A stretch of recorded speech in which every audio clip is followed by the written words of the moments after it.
नूरा डाकू जब नामूसे रसालत सल्लल्लाहु अलैहि वसल्लम का मुहाफ़िज़ बना, मुझे विहाड़ी के एक गांव से बड़ा मोहब्बत भरा ख़त लिखा गया कि मौलाना साहिब, हमारे गांव में आज तक सीरतुन नबी पर बयान नहीं हुआ। हमारा बहुत दिल करता है आप हमें वक्त अनायत फरमा दें, हम तैयारी कर लेंगे।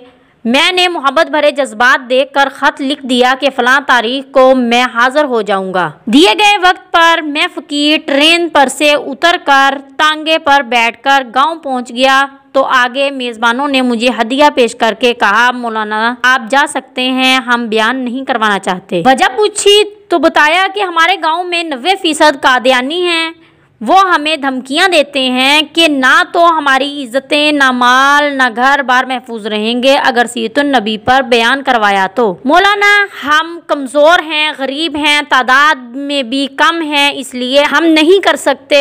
मैंने लिफाफा वापस कर दिया और कहा, बात तुम्हारी होती या मेरी होती तो वापस चला जाता। बात मदीने वाले आका सल्लल्लाहु अलैहि वसल्लम की इज्जत की आ गई है, अब बयान होगा ज़रूर। वो घबरा गए कि आप तो चले जाएंगे, मसला तो हमारे लिए होगा। मैंने कहा, इस गांव के आसपास कोई डंडे वाला है?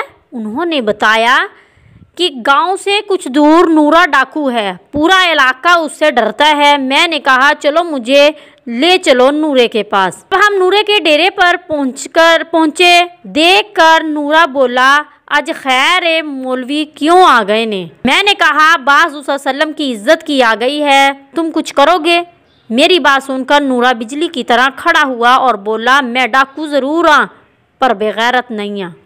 वो हमें लेकर चल निकला। मस्जिद में 3 घंटे बयान किया मैंने और नूरा डट कर खड़ा रहा। आखिर में नूरे ने ये कहा कि अगर किसी ने मुसलमानों की तरफ आंख उठाकर भी देखा तो नूरे से बच नहीं सकेगा। मैं वापस आ गया। कुछ माह बाद मेरे घर पर एक आदमी आया, सर पर अमामा, चेहरे पर दाढ़ी, जुबान पर दरूदे पाक का विर्द। मैंने पूछा, कौन हो?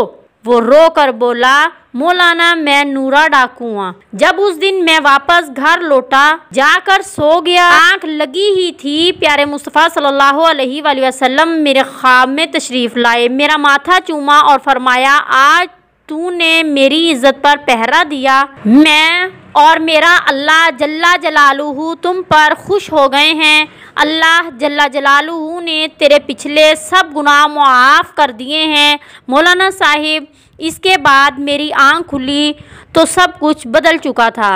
अब तो हर वक्त आँखों से आंसू ही खुशक नहीं होते। मौलाना साहिब, आपका शुक्रिया अदा करने के लिए आया हूँ। आपकी वजह से तो मेरी ज़िंदगी ही बदल गई, मेरी आखिरत संवर गई। अच्छे वाक़यात सुनने के लिए मेरे चैनल को सब्सक्राइब करें और वीडियो अच्छी लगी है तो लाइक और शेयर ज़रूर कर दीजिए।